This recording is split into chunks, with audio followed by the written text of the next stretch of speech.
하나님 우리 아버지와 주 예수 그리스도로부터 오는 은혜와 평강이 여러분과 함께 하시기를 바랍니다.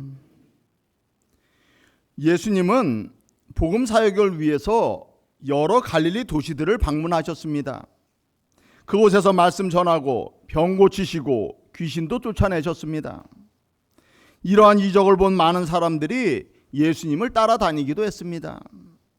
그런데 오늘 본문이 속한 마태복음 11장 전체를 보면 갈릴리 백성들은 예수님의 복음 앞에서 시종일관 냉담하고 무관심한 반응을 보였습니다. 예수님 사역을 흥미거리로 보았을 뿐 진심으로 회개하고 하나님께로 돌아오지 않은 것입니다. 11장 17절에 나오듯 즐겁게 흥을 돋구어도 백성들은 춤추지 않았고 슬퍼 애곡하여도 함께 가슴을 치지 않았습니다. 어쩌면 오늘날 세상 사람들과 나아가 우리 성도들의 모습과도 많이 닮아 있는 것입니다. 많은 이들이 복음 앞에서 별 감동도 없고 또 냉담한 것입니다. 예수님이 나의 죄를 위해 채찍에 맞고 조롱당하고 피 흘려 십자가 지셨다고 해도 그저 그런가 하고 생각을 합니다. 더구나 당시 종교 지도자들은 오히려 예수님의 메시지를 늘 트집 잡고 배척했습니다. 이러한 현상이 나타나는 중요한 이유는 그들이 신앙생활을 한다고 했지만 실상은 하나님과는 멀어진 삶을 살았기 때문입니다. 영적 분별력이 없었던 것입니다. 특별히 영적으로 또 교만했기 때문입니다. 바리새인과 서기관 같은 이들은 자신들이 지적으로 하나님을 아는 높은 단계에 있다라고 생각했습니다. 자신들 생각이 무조건 맞다라고 생각했습니다. 그러니 예수님이 복음 전할 때 나사렛에서 목수일 하던 청년이 자기가 하나님 말씀을 알면 얼마나 알겠느냐라고 거드름 피운 것입니다. 그들은 백성의 지도자라는 자존심 때문에 예수님 말씀에 동의할 수도 자신들의 구주로 영접할 수도 없었습니다.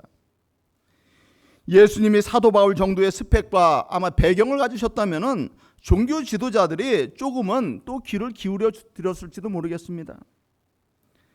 제가 깨닫는 것은 바로 겸손히 하나님의 은혜가 여러분 가운데 임하는 최고의 방법이다라는 것입니다. 그런데 겸손하게 살아간다는 것은 성령님이 역사를 해야지 인간 스스로의 힘으로는 또 안 되는 것입니다. 우리 인간 본성은 늘 하나님 영광보다는 자신의 영광만을 추구하는 존재들입니다. 늘 하나님같이 되고자 하는 교만이 마음 중심에 있는 존재들입니다. 성경에는 겸손이란 단어가 40번 정도 나옵니다. 하나님은 겸손한 자의 소원을 들으신다 말씀하셨고 겸손한 자에게 은혜를 베푸시고 구원하신다라는 말씀도 나옵니다. 겸손한 자에게 지혜가 있고 겸손이 존귀의 앞잡이다라고 했습니다. 겸손하면 영예를 얻고 재물과 영광과 생명의 보상도 받는다라고 했습니다. 겸손한 자에게 기쁨이 더해지고 때가 되면은 높여주신다라고 성경은 말씀합니다. 여러분이 생각하는 거의 모든 복이 겸손할 때 주어진다는 사실을 잘 깨달으시기 바랍니다. 여러분이 생각하는 마음의 소원이 무엇입니까? 지혜를 원하십니까? 존귀와 재물과 영광과 영원한 생명을 원하십니까? 그렇다면 먼저 하나님 앞에 또 사람들 앞에 겸손해지시기 바랍니다. 저는 성령 충만의 증거도 바로 겸손이다라고 생각을 합니다. 성령님은 흔히 위로의 영, 능력의 영이다라고 생각하곤 합니다. 그런데 예수님은 요한복음 16장에서 성령님이 오시면 죄에 대하여, 의에 대하여, 심판에 대하여 세상을 책망하실 것이다 말씀하셨습니다. 성령님은 위로도 주시지만 책망의 영이기도 하신 것입니다. 성령님이 우리 죄를 깨닫게 해주시고 마음의 죄된 동기들을 책망하셔서 하나님 앞에 죄인이라는 겸손한 마음을 갖게 해주시는 것입니다. 때때로 내가 왜 이리 죄된 존재인가 이런 생각이 든다면 성령님이 여러분 가운데 임하고 계시는 것입니다. 하나님의 은혜가 임해서 성령님 충만해져야 겸손해지고 겸손해져야 복음을 깨닫고 믿어 구원에 이르게 되는 것입니다.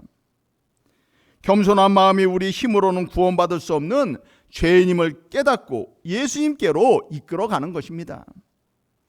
그러므로 겸손은 성령님이 주시는 구원의 축복이고 거들먹거리고 교만한 것은 성령과도 구원과도 먼 불행의 시발점인 것입니다. 여러분 가운데 겸손케 하시는 성령님의 기름 부음이 임하기를 또 소망합니다. 오늘 본문은 성도들이 복음을 받아들이고 구원받는 최선의 준비는 어린아이와 같은 겸손한 마음을 갖는 것임을 말씀합니다. 이 어린아이, 네피오이스라는 단어는 젖먹이 어린아이를 말하는 단어입니다. 스스로 아무것도 할 수 없어서 전적으로 부모를 의지하는 어린아이인 것입니다. 그 어린아이와 같이 겸손한 마음으로 하나님 말씀을 받아들여야 말씀을 온전히 깨닫게 되고 구원과 영생의 복도 얻게 되는 것입니다. 예수님은 복음을 받아들이지 않는 완고한 종교 지도자들을 보면서 말씀하셨습니다. 천지의 주제이신 아버지여, 이것을 지혜롭고 슬기로운 자들에게는 숨기시고 어린아이들에게는 나타내심을 감사한다라고 하셨습니다. 이 말씀은 교만하고 오만한 이들에게는 하나님의 나라가 숨겨져 있다라는 말씀입니다. 성경에 대한 지식도 많고 교회를 오래 다니신 분들 중에도 하나님을 제대로 알고 진심으로 영접하지 못하고 인격적인 만남도 없이 천국 소망도 없이 살아가는 분들이 또 계신 것입니다. 그런 이들의 마음과 생각 안에 예수님이 있을 리 없고 복음이 온전히 심겨질 리 없는 것입니다.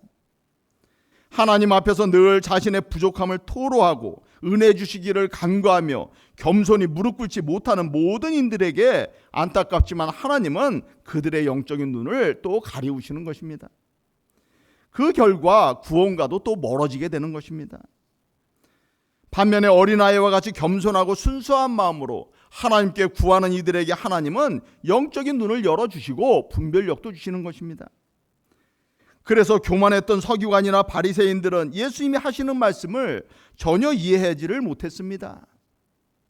한밤중에 예수님을 찾은 성경에 능통했던 니고데모조차 거듭남의 의미를 전혀 깨닫지 못한 것을 우리는 알 수 있습니다. 그들은 가끔 예수님의 교훈에 놀라기는 했지만 그것뿐이었던 것입니다. 예수님 말씀을 마음으로 받지 못하고 머리로만 받고 세상 지혜로 비판하고 판단했기 때문입니다. 예수님은 누구든지 하나님 나라를 어린아이와 같이 받들지 않는 자는 결단코 거기 들어가지 못하리라 말씀하셨습니다. 하나님 나라에 들어가는 것은 구원의 신비입니다. 머리 좋고 지식 많고 나이 많고 경험 많다고 알 수 있고 들어가는 나라가 아닙니다. 하나님 나라는 바로 겸손과 순전함과 하나님께 대한 사모함 가운데 들어갈 수 있는 나라입니다. 하나님 나라를 사모하지도 않는데 어떻게 들어가겠습니까? 그래서 세상적 계산으로 머리 굴리는 이들이 들어갈 수 없고 순수하게 하나님 말씀 받아들이고 하나님 뜻에 자신에게 손해가 나도 순종하며 하나님을 사랑하는 마음을 성령님이 주셔야 들어가게 되는 것입니다. 하나님께서 여러분의 교만한 마음을 낮추어 어린아이와 같이 심령이 가난한 자가 되게 하셔서 복음을 온전히 깨닫고 붙들어 구원에 이르게 되기를 소망합니다. 28절 수고하고 무거운 짐진 자들아 다 내게로 오라 내가 너희를 쉬게 하리라는 말씀은 너무나 유명한 말씀입니다. 지난 4월 루디아 여성교회 워크숍 때 제게 이 본문을 주시면서 말씀을 전해달라고 하셔서 설교했던 적이 있습니다. 이 본문을 택하신 것을 보고 성도님들이 정말 바쁜 일상 속에서 좀 쉼을 갖고 싶어 하시는구나 라고 생각을 했습니다. 사실 저는 쉼에 대한 강박증이 좀 있습니다. 15년 목회하면서 안식년이나 안식월을 가져본 적이 없고 통상 월요일은 목회자들이 쉬지만 역시 쉬어본 적이 거의 없습니다. 저도 때때로 좀 쉬고 싶을 때가 많지만 평신도 집사 시절에 어슬렁거리는 목회자가 제일 싫었기 때문에 나는 목사가 되면은 저런 목사는 안 될 거야 라고 다짐해서 그런지 모르겠습니다. 하나님이 맡겨주신 사역을 대충 해서는 안 된다는 생각이 늘 있었던 것입니다. 하지만 이제 한 60이 되어 보니까 무리하지 말자라는 모토가 또 제 모토가 되었습니다. 이제 가끔 좀 제가 쉬어도 여러분이 또 이해해 주시기 바랍니다. 우리는 누구나 쉼과 평안을 누리며 또 살고자 합니다. 우리 조상 아담과 하와의 타락 이후 우리 인생의 본질이 수고하고 무거운 짐을 지는 삶이 된 것입니다. 수고하다라는 헬라어로 코피아노는 지친 상태, 육체적으로, 정신적으로, 영적으로 힘이 고갈된 상태를 말합니다. 지쳐 탈진한 번아웃 상태를 말합니다. 많은 분들이 이런 번아웃 상태로 또 살아가기도 하는 것입니다. 오늘 예수님은 한숨과 절망과 지친 삶 가운데, 로마 제국의 억압 가운데 식민지 백성으로 사는 이들을 수고하고 무거운 짐진 자들이라 표현하셨습니다. 주님도 백성들의 고달픈 삶이 안타까우셨던 것입니다. 주님은 너희가 그 수고하고 무거운 삶의 짐을 내게 맡고 또 내려놓으라 말씀하십니다. 이 말씀은 현대를 살아가는 우리에게도 주시는 또 귀한 말씀입니다. 내게로 와라. 내가 내 인생을 책임져 주고 참된 평안과 쉼을 주겠다라고 주님은 말씀하십니다. 분당 우리 교회 이찬수 목사님은 목욕탕에 있는 맡기지 않은 물건은 책임지지 않습니다라는 문구를 보고 무릎을 치면서 이것은 성령님의 음성이다라고 감탄했다고 말했습니다. 쉼의 핵심이 맡기는 것인데 바로 우리 인생의 주인 되시는 하나님께 기도로 걱정과 근심, 인생을 맡기면은 하나님께서 책임져 주신다라는 것입니다. 반면에 기도로 하나님께 맡기지 않는 것은 목욕탕 주인처럼 하나님이 책임져 주시지 않는다라는 것입니다. 세상에서 내 짐을 누군가에게 맡기려고 하면은 상대방의 싫은 표정과 또 따가운 눈총이 따라옵니다. 내가 왜 당신 짐을 맡아야 하느냐라고 아마 핀잔을 줄 것입니다. 그런데 예수님은 내 인생의 무거운 짐을 내게 맡기라 말씀하십니다. 짐을 주님께 맡기고 내려놓을 때 오히려 주님이 기뻐하시니 또 얼마나 감사한 일입니까? 주님은 우리의 짐을 맡아주시기를 오히려 원하시는 분이신 것입니다. 그럼에도 우리가 믿음이 없어서 내 삶의 짐을 내려놓지 못하는 아이러니가 또 있는 것입니다. 자신의 힘과 방법으로 무거운 짐을 고집스럽게 스스로가 지고 가겠다라는 분들이 의외로 세상에는 또 많이 있는 것입니다. 성령님께서 여러분에게 임하셔서 여러분이 지신 힘겨운 삶을 예수님께 내려놓고 쉼과 행복을 얻게 되시기를 소망합니다. 하나님이 주시는 평안과 쉼과 행복은 선한 목자 되어 우리를 돌보시는 하나님께 맡김에서 얻을 수 있는 것입니다. 시편 37편에 내 길을 여호와께 맡기라. 그를 의지하면 그가 이루실 것이다 하셨습니다. 여러분 인생을 철저히 여호와 하나님께 맡겨보시기 바랍니다. 평강의 주님이 여러분의 삶에 평안도 주시고 또 힘도 주실 것입니다. 이찬수 목사님이 감탄한 목욕탕 문구 맡기지 않은 물건은 책임지지 않습니다라는 글은 사실 하나님의 성품을 온전히 반영하지 못한 글입니다. 제가 경험한 하나님은 오히려 맡기지 않은 것까지 책임져 주시는 고마운 하나님이시다라고 고백하고 싶습니다. 자녀의 삶을 끊임없이 살피고 도우시는 분이 바로 하나님이십니다. 하나님은 목욕탕 주인보다 더 관대하시고 우리의 인생을 책임져 주시는 분이십니다. 종교개혁자 루터는 십계명을 풀이하면서 오직 너의 마음을 하나님께만 매달아 두라라고 했습니다. 이전에 돈이나 권력이나 다른 어떤 것을 마음으로 믿고 의지하고자 하는 마음이 있었다면은 이제 회개하고 하나님께만 믿고 맡기고 의지하라라는 것입니다. 하나님께만 마음을 매달아 두라라는 것입니다. 하나님만이 너의 형편과 처지를 잘 알고 계시고 너를 돕고 너에게 모든 선한 것으로 차고 넘치게 부어줄 자로 여기라 권면하십니다. 잠언 16장에도 너의 행사를 여호와께 맡기라. 그리하면 내가 경영하는 것이 이루어질 것이다 라고 했습니다. 인생의 목표를 이루는 비결은 내가 계획하고 노력해서 이루는 것이 아니라 어린아이처럼 하나님께 간구하고 맡기고 의지함으로 이룬다라는 것입니다. 어린아이는 어떻게 먹고 살까? 무엇을 입을까? 내일 일을 걱정하며 살지 않습니다. 부모님께 다 내어 맡기고 하루하루를 그냥 즐겁게 살아가는 것입니다. 하나님은 우리 아버지 되셔서 우리가 무엇이 필요한지를 알고 계시고 때마다 먹이시고 돌보시는 분임을 우리가 믿고 살아가야 하는 것입니다. 요한복음 14장에서 주님은 내 이름으로 무엇이든지 내게 구하면 내가 행하리라 말씀하셨습니다. 주님께 여러분의 모습 그대로 나아가 맡기고 구하시며 또 살아가시기 바랍니다. 한편 예수님은 쉼을 말씀하시며 나의 명예를 메고 내게 배우라 하셨습니다. 이 말씀은 예수님이 주시는 쉼은 하는 일 없이 그냥 쉬는 쉼이 아니다라는 뜻입니다. 복음의 진리를 깨닫고 세상에서 사명 감당하는 멍에를 메고 또 배우는 삶인 것입니다. 멍에를 맨다는 것은 어떤 권세나 통치자에게 자신을 예속시키는 것을 말합니다. 이는 예수님께 속하고 예수님의 다스리심과 가르침을 받으며 삶에서 사명 감당하며 사는 삶을 말하는 것입니다. 예수님이 주시는 멍에를 메는 것은 예수님이 하신 것처럼 하나님께 온전히 순종하고 세상에서 빛과 소금처럼 자신을 희생하며 살고 세상 끝까지 복음을 들고 나가서 전하는 삶인 것입니다. 그 예수님의 삶을 배워서 내 삶에 적용하는 것이 예수님의 멍에를 메는 것입니다. 그때 오히려 힘듦이 아니라 참된 평안과 쉼이 우리 가운데 주어진다 말씀하시는 것입니다. 유대인들은 농사 지을 때 2마리 소에 함께 멍에를 메워서 일하게 했습니다. 당시 농부들은 때때로 어미소와 어린 송아지를 한 멍에로 메고 밭을 갈게 했습니다.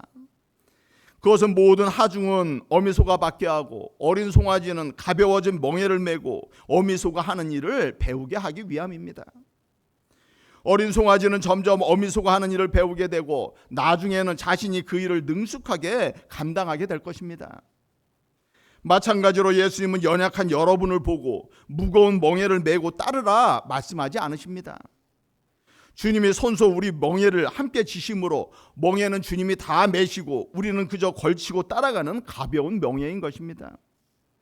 이후 믿음이 자람에 따라 능력과 권능을 주셔서 더 큰 사명도 또 잘 감당케 해주실 것입니다. 그리고 인생의 마지막 날에는 상 주시며 우리의 그 가벼운 멍에도 또 모두 벗겨주실 것입니다. 우리 보고 십자가 지고 따르라 하시지만 사실 그 십자가 역시 주님이 함께 하시고 져주시는 어쩌면 주님이 다 지고 가시는 십자가인 것입니다. 그럼에도 내 십자가가 무겁고 힘들다고 불평하면 우리는 안 되는 것입니다. 우리는 종종 하나님 웬 십자가가 제 삶 가운데 이리도 많고 무겁습니까? 라고 하나님을 원망하며 살곤 하는 것입니다. 그런데 하나님은 우리가 감당치 못할 시험과 고난을 주시는 법이 없는 것입니다. 주님이 주신 십자가와 고난을 여러분의 믿음이 자라도록 이끄시는 영적 훈련이라 생각하시기 바랍니다. 고난 가운데 영적 근육들이 또 생겨나게 될 것입니다. 예수님이 무거운 멍에는 다 져주실 것이고 우리는 그저 주님의 부르심에 순종하며 함께 따라가기만 하면 되는 십자가인 것입니다. 더구나 주님이 주시는 멍에는 마치 새의 날개와 같이 오히려 우리에게 유익한 경우가 더 많은 것입니다. 새는 왜 다른 동물에 없는 무거운 날개를 내게 주었냐라고 하나님께 불평하지 않습니다. 날개짓을 배워서 오히려 그 날개를 통해 높이 하늘을 날아가는 것입니다. 마찬가지로 예수님이 주시는 모든 사명과 사역은 여러분을 하나님을 향해 더 높이 날아가도록 돕는 유익한 것들이다라는 것입니다.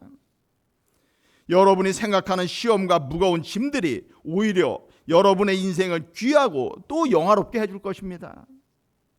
그럼에도 여러분은 그 날개를 짐으로 여기시고 불평하며 땅만 보며 살아가시겠습니까? 아니면 하나님 사역을 감당하고 십자가 짐을 기쁨과 영광으로 여기고 날개짓하며 살아가시겠습니까?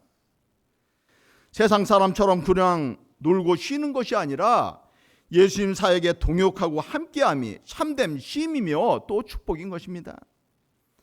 예수님과 함께 하나님 사역을 감당할 때 오히려 세상에 주는 두려움을 떨치고 참된 쉼과 또 평안을 우리가 얻을 수 있는 것입니다. 예수님 앞에 나아오는 사람은 세상 성공에 대한 갈증에서 벗어나고 주님의 선한 돌봄을 통해 하루하루의 삶을 감사하며 기쁨과 참된 쉼을 또 얻게 될 것입니다. 예수님은 여러분에게 영원한 생명을 주시고 자유케 하시고 기쁨과 평안과 안식을 주시는 분이십니다. 그 쉼과 평안은 전인적인 구원을 뜻하기도 합니다. 예수님께 나아가면 여러분 영혼이 잘되게 하고 범사가 잘되게 하고 강건한 축복을 주시고 세상을 이길 힘을 주실 것입니다.